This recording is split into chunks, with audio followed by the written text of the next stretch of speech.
ഇവിടുത്തെ പൂക്കളൊക്കെ ഞങ്ങൾ കാണിച്ചു തരാം. അത് പിന്നെ വാഴ അങ്ങനെ എന്തോ സാധനം ഉണ്ടാവണം ഒരു പൂക്കള്, പിന്നെ കുറെ ചെടിയൊക്കെ ഉണ്ട് കേട്ടോ അവിടെ. അങ്ങനെ ഞങ്ങൾ പോവാൻ നിൽക്കുക കേട്ടോ, അതുകൊണ്ട് അവിടെ എടുത്തിക്കണത്. പിന്നെ ഇങ്ങനത്തെ കുറേ ഉണ്ട്, ഇതിൻ്റെ മുകളിലൊക്കെ ഉണ്ട്. പിന്നെ ഈ റോസാപ്പൂവ് ഇതൊക്കെ, ഈ റോസാപ്പൂവ് ചെറുത്. പിന്നെ ഈ വലിയ പൂവൊക്കെ ഉണ്ട് കേട്ടോ, നല്ല രസമാണ് കാണാൻ. നല്ല മണമൊക്കെ ഉണ്ട് കേട്ടോ അത്.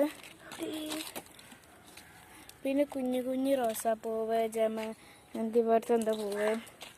പിന്നെ ഈ കിണറിൻ്റെ ഒക്കെ അടുത്തായിട്ടും ഉണ്ട്. പിന്നെ ഇതേപോലത്തെ പൂവൊക്കെ ഉണ്ട് കേട്ടോ. ഞങ്ങൾ ഇതിൽ കൂടെ അങ്ങോട്ടാണ് പോകല്. ഇവിടെ കുറേ ചട്ടി എന്താ മൂത്തമ്മ